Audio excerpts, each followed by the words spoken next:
At nandito tayo ngayon kasama ang ating pinakapipitaganan, ang The Kingmaker, si Attorney Vic Rodriguez. Magandang umaga, VMR. Magandang umaga sa lahat ng nakasubaybay saan man kayong panig ng mundo. And as always, VMR, thank you for inviting me once again in your program. At maraming salamat sa lahat ng mga Pilipinong nagpapatuloy sa akin, sa inyong mga tahanan, opisina, sasakyan, at kung nasan man po kayo ngayon. Ayan. Actually, attorney, flattered nga ako kasi ako yung parang nothing, kumbaga, dito. I-compare sa pagiging ninyo. Kayo po kasi talaga ang dahilan kung bakit mayroon po tayong isang presidente ngayon na Marcos, no?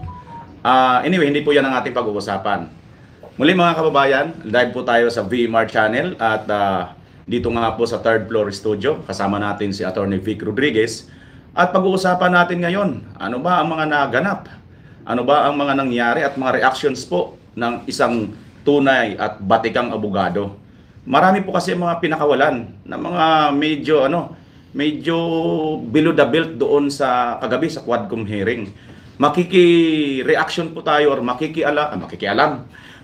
alamin po natin kay sa isang abogado kung ano po ang mga nalabag po doon or maaari po doon na hindi po tamang mga pananalita. Kasi mayroon po silang mga pinainano dito kay attorney dating Pangulong Duterte, attorney din siya. Sinisita nila yung salitang gago. Ano ba talaga yon ang ibig sabihin? So, attorney, without pagpapaligoy-ligoy pa, unahin muna natin yung reaction. Anong masasabi nyo doon sa pagpunta pa lang ninyo doon sa Batasan kahapon? Ang taong bayan, napakainit pong sumalubong sa inyo at sino-sino ba at mga taga saan po itong mga taong ito? Kasama ko yung mga kapwa ko taga Quezon City sa pamumuno na rin ng ating matagal ng kaibigan, ang konsehal ng Segundo Distrito ng Luzon, Quezon, si Rani Ludovica, at aming mainit at magalang na sinalubong si Pangulong Duterte kahapon.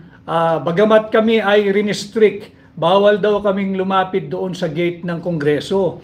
Pero kung nakita niyo yung mga videos earlier, pinayagan yung mga makakaliwang grupo na may bandera pa na nandoon sila sa gate, samantalang kami doon lamang daw sa Freedom Park. Subalit kaming mga taga Quezon City ay kilala namang marespeto sa mga panantayang ibinibigay ng mga otoridad. So kami ay nandoon lamang sa Freedom Park, except VMR, nung papalapit na ang convoy ni Pangulong Duterte dahil hindi mapigilan ang daan-daan tadibo. Actually yung nandoon na nais sumalubong kay Pangulong Duterte at ang sinasabi nila, Attorney Vic, makakaway lang man kami sa convoy ni Pangulong Duterte. Kaya dumagsa ang tao doon sa kalsada.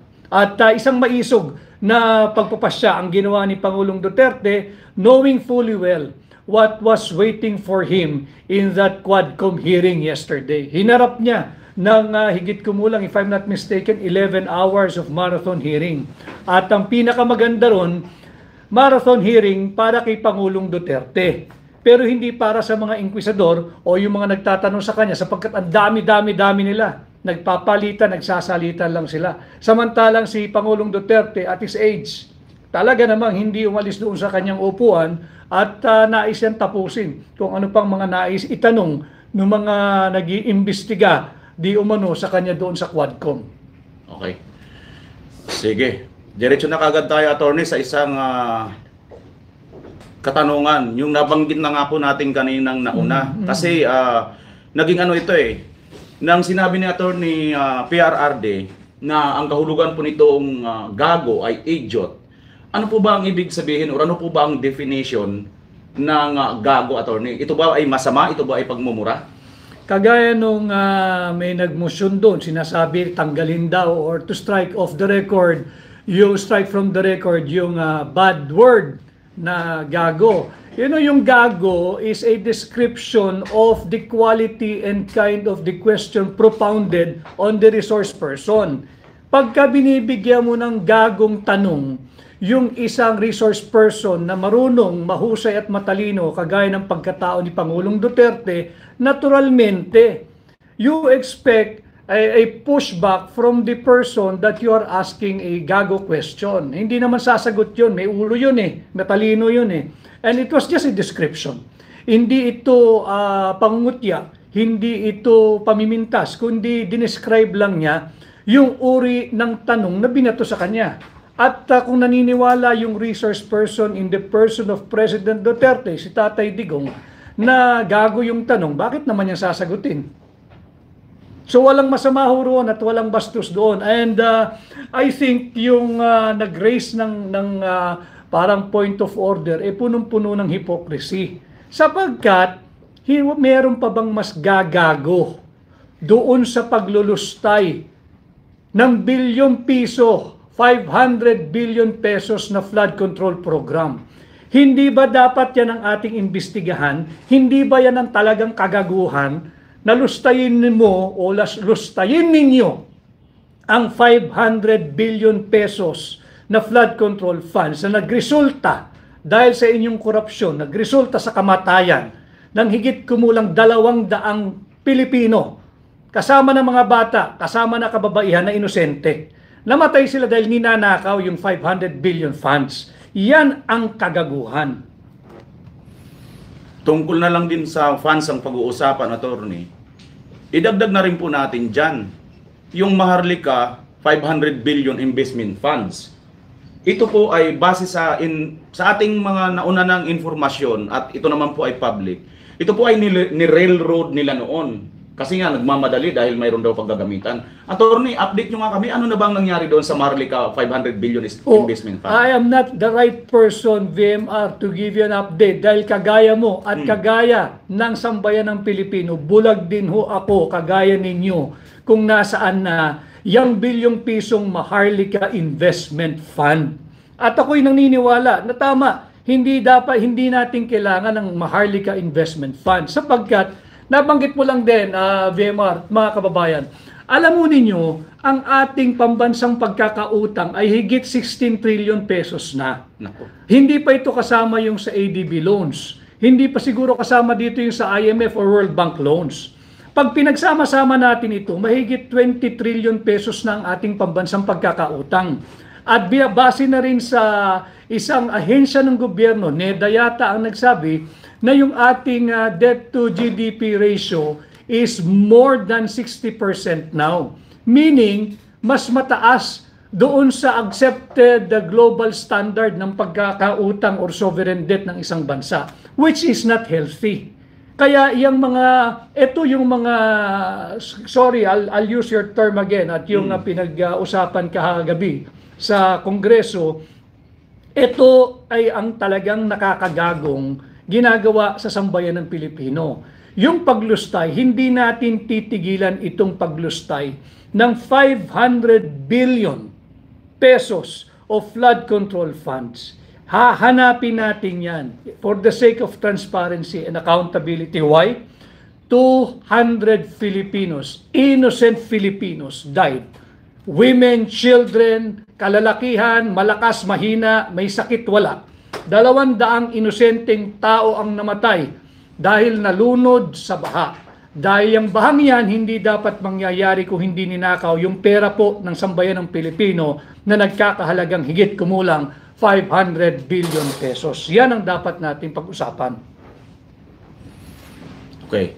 I-tone down muna natin, Your Honor, yung ating usapan mataas na. Baba tayo ng konti. Bigyan na natin ng, kukuha lang po kami ng, ano po ang inyong reaction noong sa pagkakataon pong ito. Nagkaroon po kasi ng press con prior to that hearing kahapon, itong Quadcom, na nababanggit nila yung mga vloggers na parang minamaliit, quote-in-quote, nitong mga ito. Ano po bang inyong reaction doon sa nakita ninyo na mukhang mala-eleksyon ang nangyari kahapon dahil lahat po yata nang nag-cover dito ay nag-viral at nag-trending, mga kababayan. At ito ay isa lang si Pangulong Duterte lang ang center of the dito. Anong masasabi niyo? Mukhang mala-Trump ang datingan. Nagpapasalamat ako sa lahat ng vloggers sa social media Kung wala po kayo, kagaya mo, VMR, at lahat ng marami pang nagmamalasakit na vloggers sa mamamayang Pilipino, kung wala ho kayo, hindi na lalabas yung mga totoong issues na dapat nating pag-usapan. Hindi ho lalabas yung mga pang-aabuso ng mga inquisidor na tumutugis kay Pangulong Duterte sa ngalan ng political persecution kahapon. At kung hindi dahil sa social media vloggers and influencers kagaya mo at marami pang social media personality na nagko-cover kahapon, hindi ho maipapakita in full display yung paglabag sa maraming karapatan ni Pangulong Duterte na naganap kagabi, ang haba-habang hearing doon sa Quadcom. Kaya maraming salamat sa vloggers, to the new media. Ituloy lang po ninyo yung ginagawa ninyo at wag ho kayong matatakot kung sabi nga ho nila, yung mga public officials, public officers, politicians for that matter, cannot be onion skin, should not be onion skin. Sapagkat hindi pwedeng hindi kayo batikusin because public office is a public trust. At malinaw yan na nakasaad sa ating saligang batas. Kung sa tingin ng sambayan ng Pilipino, inaabuso ninyo yung tiwalang ipinahiram sa inyo panandalian at inaabuso ninyo ang inyong kapangyarihan, marapat lang na kayo ay punahin. At pag kayo pinupuna, hindi rin kayo pwedeng magreklamo. Bakit? Pasahod kayo ng gobyerno. Kayo'y taong gobyerno. And you draw your salary from the taxes that we pay. Kaya hindi ho kayo pwedeng onion skin or balat sibuyas. Speaking of mga nalabag na karapatan, wala bang nalabag na karapatan itong si Trillanes kagabi sa paglalabas po niya ng mga bank records? Di ba mayroon tayong tinatawag attorney ng bank secrecy law? At ito nga po ay napuna rin ni Paduano na hindi daw po ito legally na-acquire sa AMLAC. Ano po ang inyong masasabi din, attorney? Alam ninyo, ang problema kasi sa mga ganitong investigasyon, dapat call yan ng komite. Kagaya ng Quadcom, call nila yan kung sinong pipiliin nilang paupuin na resource person. Hindi pwedeng any Tom, Dick, and Harry na meron daw gustong sabihin kahit hindi naman documented or validated or walang iprinisintang malinaw na basihan. Dahil alam mo ninyo, ang Kongreso do not have the power, they do not possess the power to conduct investigation for the sake of public exposure. Wala silang business dyan. Ang nangyayari kagabi, wala. Talagang it's a case of clear political persecution and the apparatus of the state ay ginagamit to harass, oppress, and exploit Filipinos, ordinary and a former president at that. Yun lang naman ang nagiging direksyon nitong investigation na ito. Dahil, tell me, VMR, sinabi ba nila ano yung purpose ng kanilang investigation in aid of legislation? Wala silang karapatang mag-conduct ng investigation for the purpose of exposing and for the purpose of exposure. Kinakailangan may malinaw na direksyon. Ano ba? Saan ba pupunta ito? Saan ba pupunta ito? And malinaw rin ho mga kababayan. Kaya mainit nating sinusuportan at sinalubong kahapon si Pangulong Duterte dahil malinaw naman na ang Kongreso, hindi po sila, unang-una hindi sila law enforcement body. Pangalawa, hindi sila prosecution office na nasa ilalim ng Department of Justice. At higit sa lahat, pangatlo, hindi rin sila korte para mag-imbestiga nung allegedly nakakommit ng criminal act. Hindi rin sila ang nararapat na ahensya na magsasabi kung sino yung guilty or not guilty. Kagabi, ang dami na nilang conclusion inilabas na kesyo si Pangulong Duterte guilty. Hindi ho kayo korte, hindi rin kayo law enforcement body, at higit sa lahat, hindi kayo prosecution office ng gobyerno. So you have no business determining who may or may not be hailed to court, and lalong wala rin kayong karapatan na magkaroon ng conclusion na guilty si Pangulong Duterte. Nabanggit nyo na rin po na call ito ng Quadcom or ng Kongreso, yung mga magsasalita dyan. Sino po ba ang nagbigay ng karapatan or sino po ba ang nag-invite kay Trillanes? ito ba ay alam ng taong bayan? Paano po nangyari na bigla na lang si Trillanes ay nandoon at mukhang iba po yata ang kanyang ano? Hindi na ako nagulat sapagkat lahat ng mga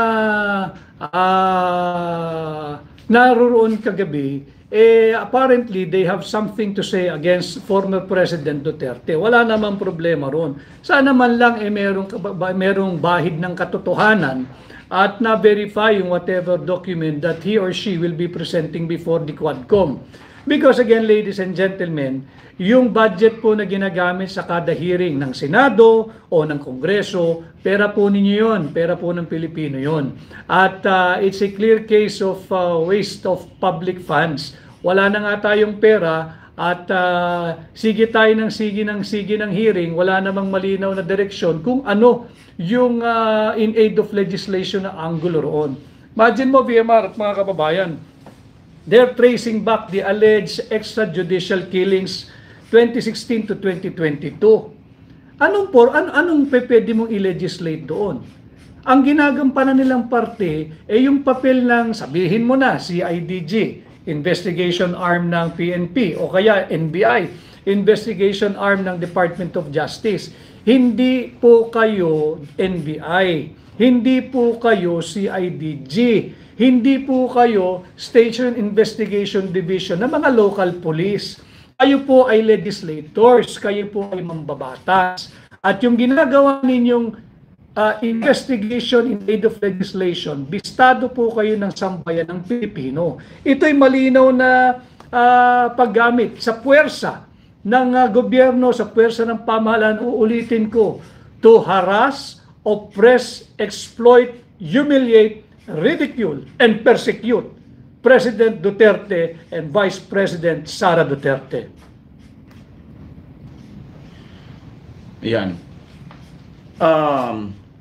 Sa malit sabi, attorney, parang ginagawa lang po ba ito nila para mayroon silang dinadivert or diversionary tactics nila ito? Diversionary tactic ito.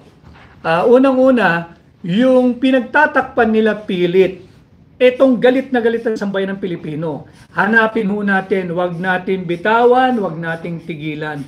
Nasaan ninyo dinala yung 500 billion pesos flood control funds?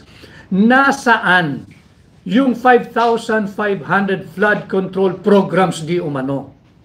Hindi pwedeng sorry, hindi pwedeng ayuda, hindi pwedeng tigte 30,000 pesos pa kada pamilyang namatay. Hindi nyo na maibabalik ang buhay ng inosenteng 200 higit kumulang Pilipinong namatay, na hindi dapat namatay kung hindi nawala, kung hindi ninakaw, kung hindi nauwi sa korupsyon.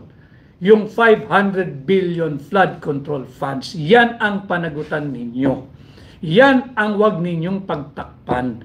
Yan ang sagutin ninyo dahil uulitin ko, sa hakbang ng maisog, humihingi kami ng transparency and accountability. Do not use President Duterte or Vice President Sara Duterte para lang pagtakpan yung halos 3 taon, kalahati na kayo ng termino ninyo, wala pa kayong maipakitang accomplishment sa mamamayang Pilipino. Speaking of pagtakpan, attorney, naglabas kasi si Trillanes ng mga bank records. At ito, ayon kay Congressman Paduano, sinabi niya, quote-unquote, ito ay illegal na na-acquire ni Trillanes. Bakit hindi po nila ito in-strike sa record? Not only that, VMA, mga kababayan, kung sa tingin ninyo na may violate na batas yung isa ninyong resource person, bakit hindi ninyo si-cite in contempt? Bakit yung mga bisita ninyo, yung resource person ninyo, hindi nyo gusto yung sagot dahil ayaw tumugon base sa inaantay ninyong tugon, kino-contempt ninyo? Bakit yung di umanong nagpresenta ng dubious, fake o spurious bank record, hindi nyo sinite in contempt? Meron yata kayong kinikilingan, meron kayong tinititigan at meron kayong tinitingnan lamang. Hindi patas ang ginagawang pagdinig diyan sa Kongreso. speaking of hindi patas, ay dugtong ko na, attorney, anong reaction niyo doon sa mayroong isang resource person dyan na mukhang pinapayagan na naka-zoom lang. Samantalang mayroon po silang mga sinasite in contempt dahil ayaw nilang payagan mag-zoom. Ano masasabi niyo roon? Well, ako sa tingin ko, yung kagustuhan nila na mapunta roon si Pangulong Duterte, pinagbigyan sila. At dahil nga nagpunta roon si Pangulong Duterte kahapon, this honorable ladies and gentlemen, members of Congress, they got their comeuppance kahapon. At yan, ibinigay sa inyo ni Pangulong Duterte yung gusto ninyo, ibinigay sa inyo yung hilig ninyo, yet many rights really are violated.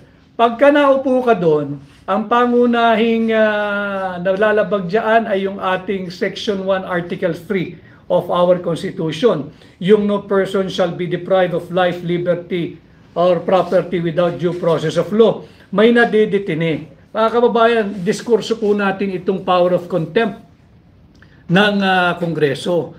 Alam mo ninyo, yung mga naaakusahan ng criminal offense, even plunder for that matter, when the evidence of guilt is not that strong, plunder na po ito yung panggagahasa sa kaba ng ating bayan. Binibigyan po ng korte ng karapatang makapagpiyansa. Dito sa mga congressional investigation, whether Senate or sa House of Representatives, pag sinight ka in contempt, hindi ka man makapagpiyansa. Dahil ginagawa nilang punitive yung nature ng contempt. Ito'y dapat lamang na to compel attendance. Pero kung hindi mo gusto yung sagot ng resource person, yung sinasabi mong evasive, hindi yan dapat kino-contempt. At higit sa lahat, pag may kinontempt ka, hindi pwedeng ang paglaya niyan ay depende sa kapritsyo no nag-cite in contempt. Whether committee or the House of Representative body as a whole, kawawa naman yung inyong mga resource person. Bukod sa Section 1, linalabag din nila VMR yung Section 17 of Article 3, I believe, na sinasabing hindi tayo pwedeng gumamit ng force, violence, torture, intimidation, or harassment that tends to vitiate the free will. Dahil tatakutin ka Pag hindi gusto yung sagot mo, idadanggel sa'yo yung isasay kita in contempt. Hindi ba't intimidation yan?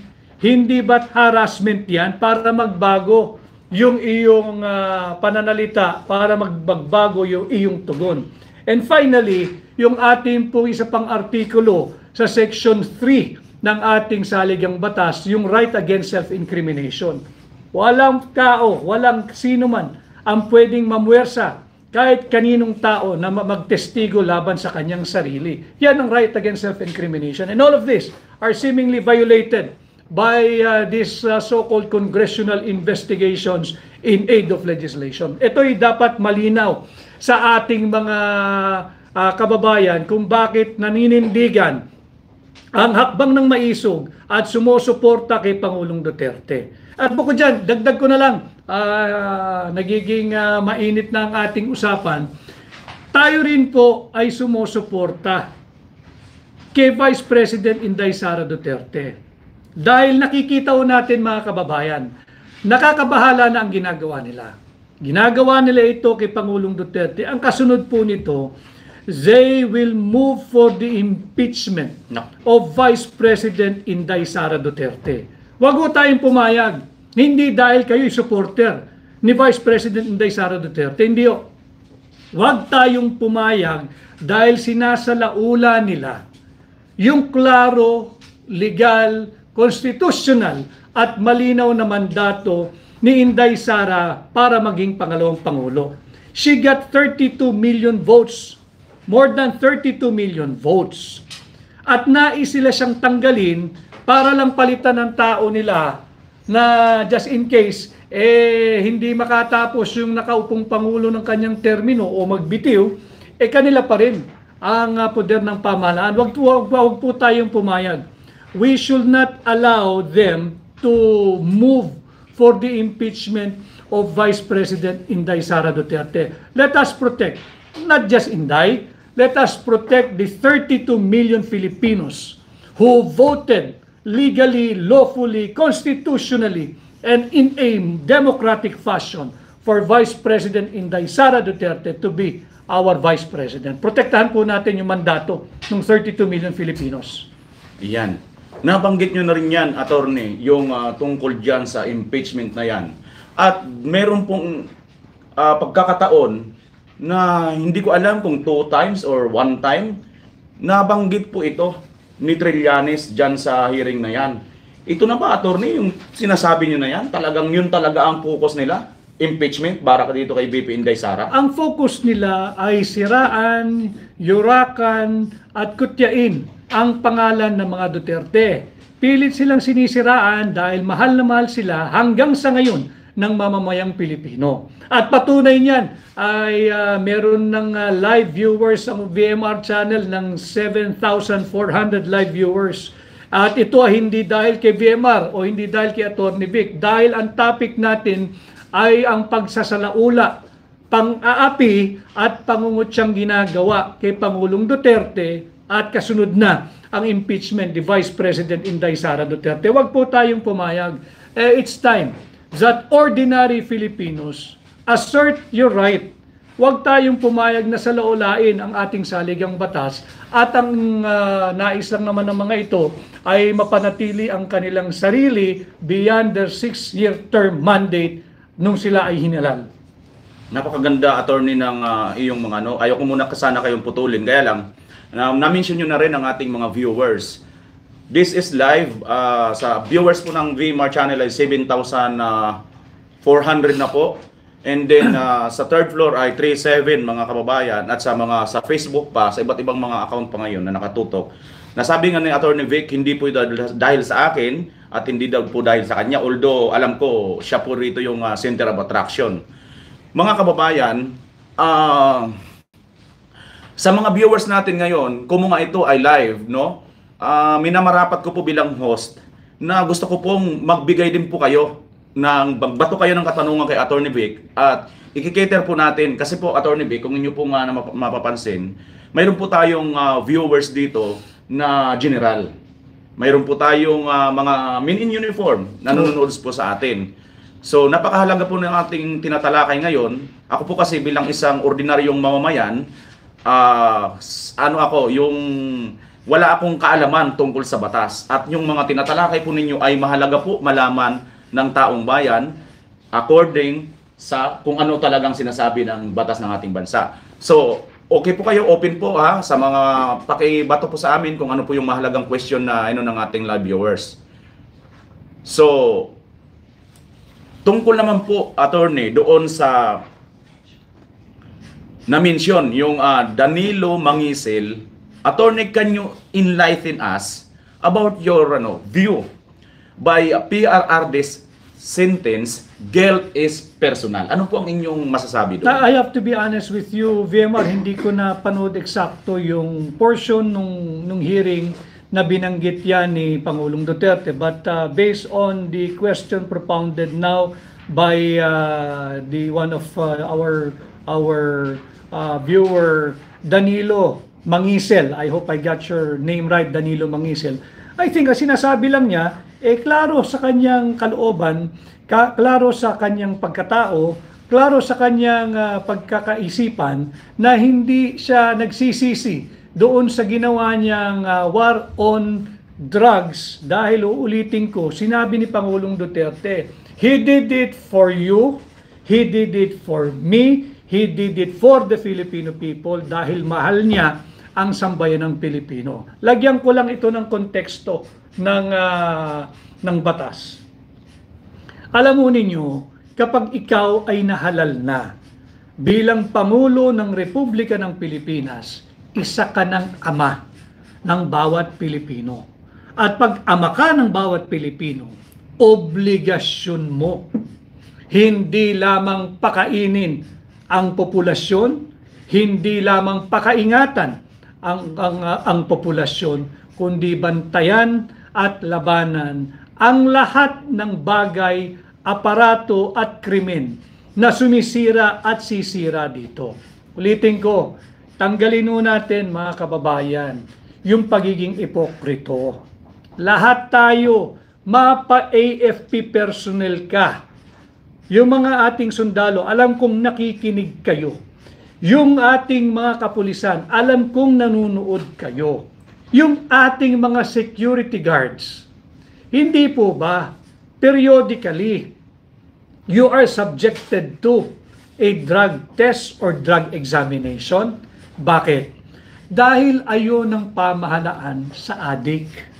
Dahil ayaw ng pamahalaan sa durugista. Ganon din ho ang ginawa ni Pangulong Duterte. Yung mga ama, yung mga ina, yung mga ate at kuya na nasa pamamahay po nila ngayon o nasa trabaho, hindi ho ba meron din tayong araw-araw na personal war on drugs? Sa paanong pamamaraan? Hindi po ba bago kayo kumuha ng inyong kasambahay, ng inyong hardinero, ng inyong cook o kusinero, ng inyong mga kasambahay, hindi po ba sinisiguro ninyo na wala itong masamang NBI record? Na wala itong masamang police record. Kaya humingi ka ng NBI clearance, police clearance, hanggang barangay clearance. At hindi po ba humihingi rin kayo bukod sa resulta ng medical examination, hinihingan nyo rin ng resulta ng drug test or drug examination. Yan po ay ang pang-araw-araw nating war on drugs. Ginagawa natin yan. Pero syempre, pag Pangulo ka at taong gobyerno ka, magbabago yung complexion. Bakit? You are now, as President, like President Duterte, you are now, will be running, expected to run after big-time drug lords. Armado, mapera, sindikato. Hindi may iwasan magkakaroon talaga na engkwentro. Alam din yan ng ating mga kasundaluhan, alam din yan ng ating mga kapulisan at lahat ng ating law enforcement agencies. Dapat siguro malinaw, magdeklara ang kahit na anong komite ng Senado o ng Kongreso na kaya nila iniimbestigahan si Pangulong Duterte dahil kahit sinong maging Pangulo, hindi dapat labanan ang paglaganap ng droga, ng illegal na droga sa Pilipinas. They have to make that open and clear and categorical declaration first before you can proceed with any hearing. Dahil hanggat hindi nyo sinasabing hindi bawal ang ipinagbabawal na droga, ano ang purpose natin in aid of legislation? Bakit natin tinutugis si Pangulong Duterte na siyang lumaban head-on, mano-mano, hand-to-hand combat dito sa mga sindikato ng droga? Okay, Atty. Vic, meron po tayong nakitang tanong dito sa ating live audience ngayon at patuloy pa po, Atty. Vic, umaakyat po ang ating mga viewers sa VMR channel at saka dito po sa third floor studio at sa iba pa pong mga kasama natin dito sa Facebook, no? Mayroon po rito tayong tanong na nakuha, no? 8.5K na pala, update natin. Fila Lipitin. Atty. Vic, paano po ba mapapahinto ang Quadcom? Kasi nga po, no? Siguro ito, dadagdag ko lang dyan sa nagtanong, baka ang damdamin niya, kasi biruin niyo ba naman, Atty. Vic, tayo mga medyo mas bata pa tayo kaysa kay Tatay Digong. Hindi natin kinaya yung ganong kahaba ng ano, di ba? Si Tatay Digong na may edad na, pero mga kababayan, nagresulta po ito ng katanungan po ng ating taong bayan.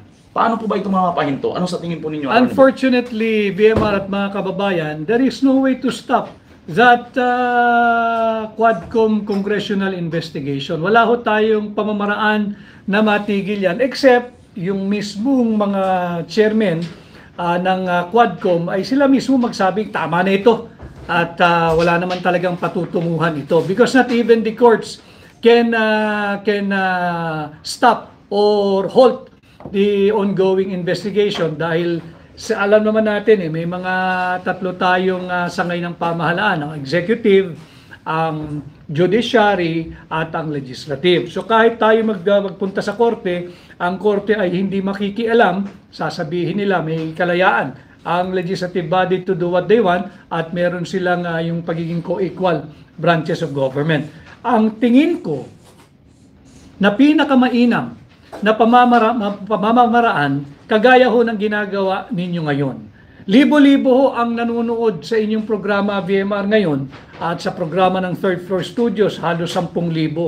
Ito ay malinaw na pagpapatunay na sawang-sawa na ang mamamayang Pilipino. And I encourage all of you, don't look at President Duterte. Do not look at even Vice President Inday Sara Duterte. Tingnan po ninyo yung ating bansa. Tingnan po ninyo kung gaano na sinasalaula ang ating bansa. Mag-ingay po kayo. Tangkilikin po ninyo yung iba't ibang social media sites and platforms.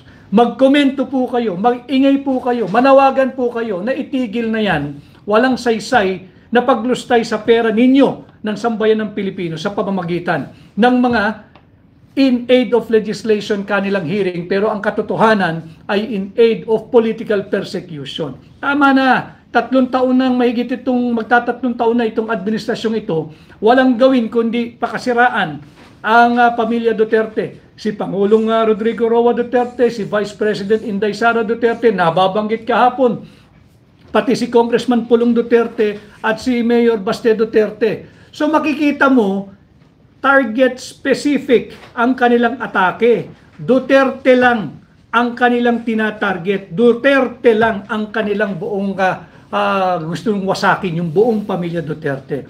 This is not about coming up with an amendatory legislation or a legislation meant to repeal any existing laws. Wala pong ganun. Ito'y malinaw na political persecution. Huwag po tayong pumayag. I encourage you, mag-ingay po kayo through social media sites. Parinig po ninyo yung inyong disgusto. Kung kayo'y taga Laguna, parinig ninyo, tama na yung ginagawa ng congressman dyan. Kung ikay taga Maynila, yung distrito nga, sabihin nyo, tigil na yan. At kung saan pa kayo, kung kayo'y taga Mindanao, sabihin ninyo, hindi na tama yan. At again, public office is a public trust. Gamitin ninyo ang oras ninyo bilang mambabatas para mapabuti ang buhay ng ordinaryong Pilipino. Huwag ninyong gamitin ang inyong kapangyarihan para lamang makapang-api ng inyong perceived political opponent. Wala pa hong eleksyon, yung tinatarget ng amo ninyo na 2028 election, bakit ba hindi ka lumaban ng patas? Total legal, konstitusyonal at demokratiko naman ang ating mga halalan. Why can't you wait for that time when you will present yourself to the Filipino people at magpahusga ka, magpasuri ka? Tingnan natin kung tatangkilikin ka pagdating ng 2028. Pero hindi mo pwedeng isakripisyo ang buhay ng bawat Pilipino dahil lang sa iyong ambisyong maging Pangulo. Magalit po kayo, magalit po tayo. This is not the country that we want. This is not the kind of future that we want for our children. Huwag po tayong pumayag. Mag-ingay po kayo, gamitin po ninyo ang new media, itong social media. Si VMA nandyan, ang Third Floor Studio nandyan, si Joa de Viv nandyan, nandyan si Maharlika, nandyan si SAS, nandyan, napakaraming platform.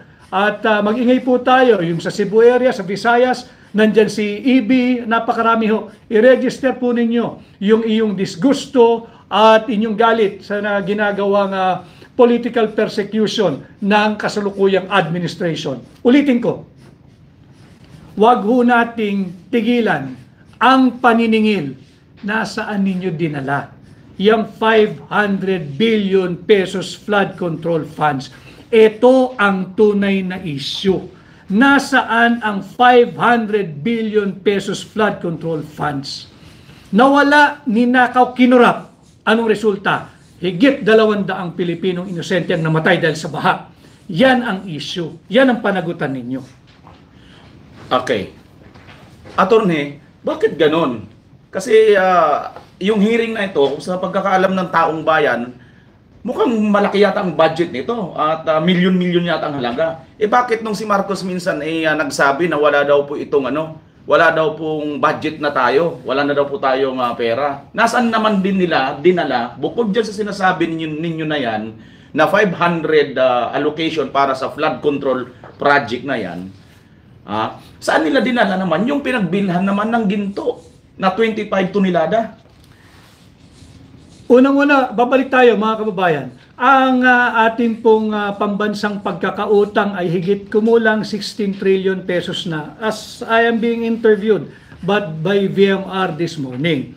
At pag sinama po nyo, pati mga utang natin siguro sa ADB, sa iba't iba pang international financing institution, World Bank, IMF, ay nasa 20 trillion pesos na yan. 20 trillion pesos. Hindi po libre yan. Babayaran po natin yan. At kasalukuyan, bawat isang Pilipino, pati ho yung pinapanganak, right at this very moment, may utang na ho ang anak ninyo o apo ninyo ng higit kumulang 140,000 pesos each. Pati ho ako, pati si BMR, lahat po tayo. May utang na po tayo ng 140,000 each, bawat Pilipino. Nasaan yung perang yan? Yung sinasabi mong binentang ginto, may intellectual, may intelligent guest VMR, sa tingin ko ginamit yan, gusto nilang labanan ang patuloy na pagdausdos ng halaga ng piso kontra dolyar. Kaya nila linalabanan. Now, hindi nila malabanan. Bakit? Kahit ibenta mo lahat ng ginto ng Pilipinas, babagsak ang halaga ng piso dahil walang viable economic activity. Ang pinaka-economic policy ng administrasyong ito ay mamigay ng ayuda. Naku. Lubog na tayo sa utang. Bigay pa kayo ng bigay ng ayuda, ng AIX, ng 4Ps, at kung ano-ano pa. And again, I will say it again in your program. Itong mga ayuda, wala pong proven societal benefit ito. Wala po. Ang tanging napatunayan lang ng mga ayudang ipinamimigay sa inyo is for the advancement or for their own political aggrandizement. Yan lamang, para habang buhay kayong beholden o hawak nila sa liig at habang buhay nyo silang paulit-ulit na ibinoboto sa pwesto at patuloy lang yung kanilang political dynasties. Okay, attorney, kuha naman tayo ng reaction na naman dito sa ating mga live viewers at tumataas pa po ito ng 11,000 sa VMR channel at 3,000 mahigit po sa third floor studio. Ayan, ayon po dito kay Lani Gordon, paano po kami, attorney, makakatulong kay President Duterte? Ano po ang inyong mapapayo sa ating mga listeners at viewers? Okay. Wala ho ako sa posisyong magsalita sa ngalan ni Pangulong Duterte o kung sino man sa mga Duterte. But I am speaking as an ordinary Filipino. Ako ho ay nakikiusap bilang mamamayang Pilipino. Paano kayo makakatulong kay Pangulong Duterte? Kung saan man ho dalin ang mga hearing na ito. Kung sakasakali pong siya ay meron pang appearance sa mga hearing or kung siya man ay ipatawag muli, lalo pa kung siya isa-cite in contempt, nakikiusap po ako. Lumabas po kayo ng inyong bahay, kagaya ng ginawa namin kahapon sa Quezon City. Samahan natin si Tatay Digong sapagkat wag po nating kalilimutan 2016 to 2022. Kayo po ay payapa at mahimbing na nakakatulog sa inyong mga pamamahay dahil may isang taong nagsakripisyo labanan ng kriminalidad. May isang taong nagsakripisyo habulin ang mga drug lords. May isang taong nagsakripisyo para linisin ang ating mga lansangan mula sa mga drug addicts at iba't ibang kriminal o masasamang loob. Ang pangalan po niya ay si Rodrigo Roa Duterte. At ngayong siya ang inaapi, suklian po natin ng pagtanaw ng utang na loob. Tulungan natin, suportahan natin, lumabas tayo ng ating mga komportableng bedroom, komportableng pamamahay, komportableng living room, komportableng opisina, magagarang kotse. Suklian natin itong pagsusugal ng kanyang personal na kalayaan at buhay na ginawa ni Pangulong Duterte. Ito nga po, lininis niya yung ating kalsada. And wala naman ho nagki-question yan eh. During his incumbency, during his administration, ramdam na naibalik sa matitinong tao, sa atin, ang lansangan. At yan po yung benepisyong inyong tinamasa. Tinamasa ko, tinamasa ninyo. Marapat lang na suklian natin. Samahan po natin si Tatay Digong. Hindi po siya kumakandidato bilang senador o mamuling pangulo. Siya kumakandidatong mayor ng Davao. But ang political persecution na nagaganap ay naririto po sa National Capital Region. Kung hindi sa Senado, sa Kongreso sa Lungsod Quezon. Samahan po natin si Tatay Digong. Yan po yung malaking bagay na maitutulong po ninyo. At siguro, mahaba-haba pa ang natitirang panahon bago matapos ang taon. Could be early next year, January or February, who knows. Ang next target ay the impeachment of Vice President Inday Sara Duterte. Tulungan din po natin si Vice President Inday Sara Duterte. Hindi dahil gusto natin siya bilang Vice President. Kung hindi, binabastos po yung mandato ng mahigit 32 milyong Filipinos na bumoto sa kanya. Sinong bumabastos? Iilang tao mabibilang mo sa daliri mo. Hindi po sila ang representasyon ng sambayan ng Pilipino. Huwag po tayong pumayag na magpatuloy itong undeclared martial law. Itong mga tyrannical, despotic leaders that we have, labanan po natin, lumabas po kayo sa inyong pamamahay, magsama-sama po tayo, ipakita po natin ang ating lakas at puwersa sa lansangan. Okay. Dugtong ko lang, attorney, John Sano. Mayroon kasing nabanggit itong si Congresswoman Cardima. Nabanggit niya po yung mga biktima po. Mayroon po kasi dyan sa Quadcom na convicted na po siya. At may napakinggan rin po tayo, pag sinabing convicted na po ng court, si Attorney Conte naman, napakinggan ko ito, na sinabi niya, once na na-convict na po ito sa korte, criminal, considered as criminal, attorney. Ngayon, doon naman kay Congresswoman Cardima, nilabas niya rito na marami pong mga biktima, ito pong mga kriminal na mga addict, mga drug lords.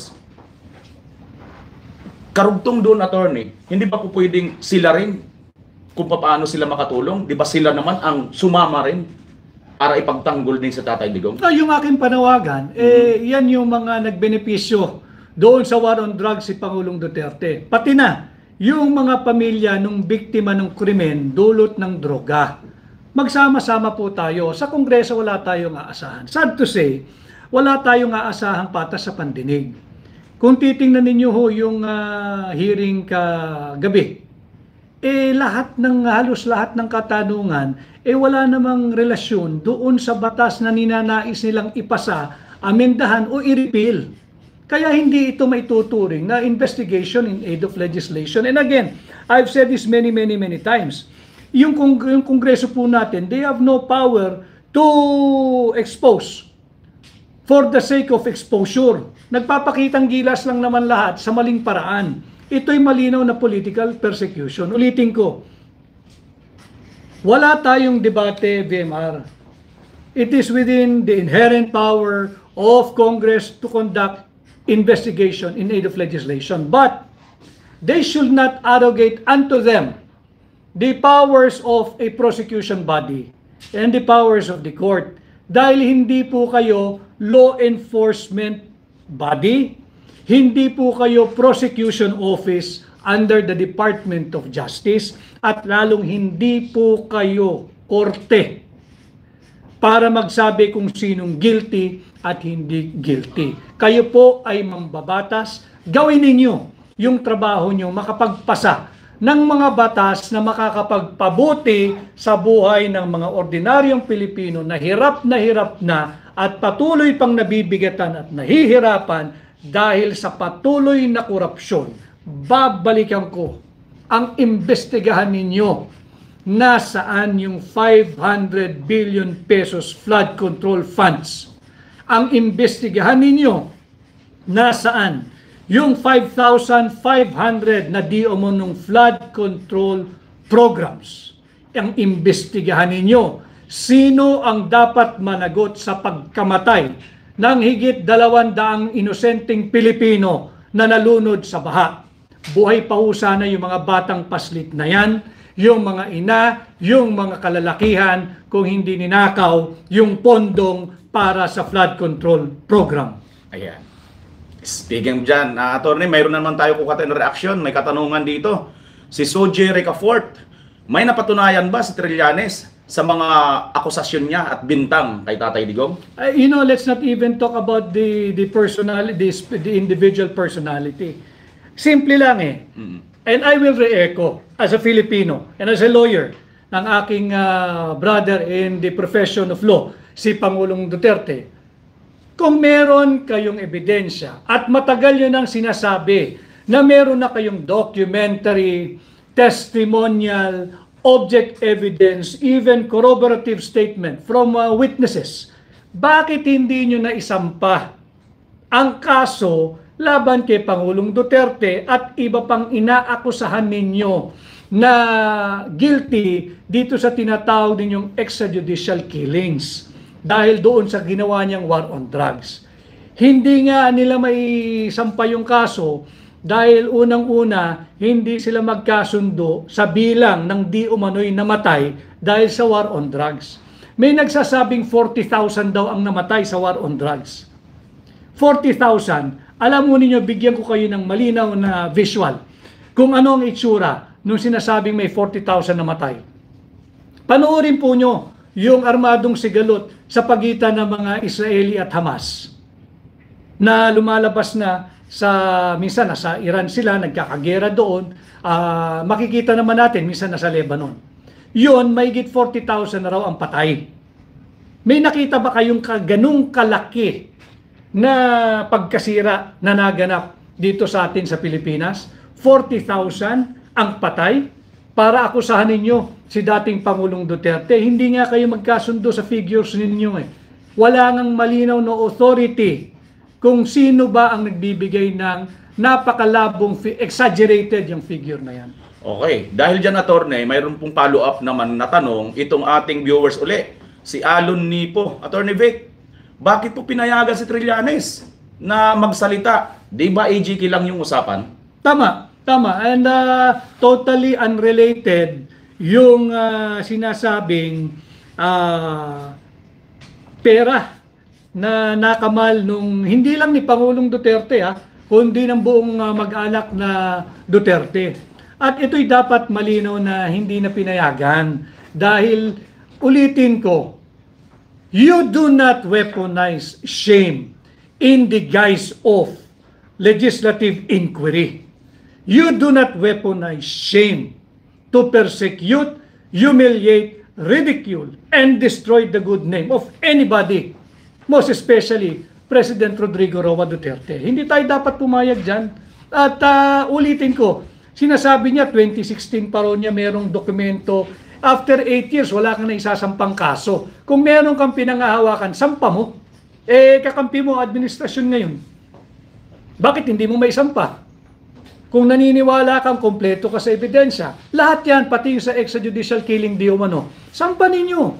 Sampa ninyo, itigil na yung investigation at buksan natin yung panibagong investigasyon.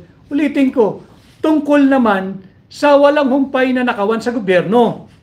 Imbestigahan ninyo yung 500 billion pesos flood control funds. Imbestigahan ninyo yung 800 billion pesos unprogram appropriation. Saan napupunta ito? Imbestigahan ninyo bakit nagkaroon ng 12 billion pesos insertion ng COMELEC. Hindi naman nagre-request ang COMELEC for the GAA ngayong 2024. Ito yung mga bagay na hindi lamang pangsikmura ng ordinaryong Pilipino, kundi this spells between life and death dahil ang dami ng Pilipinong nagugutom. Nasaan yung pera na dapat sana ay magbenepisyo ang ordinaryong Pilipino? Ito dapat imbestigahan, VMR. Hindi itong extrajudicial killing na kung sinasabi nilang may violation, the courts are open. Bukas po lahat ng tanggapan ng piskalya.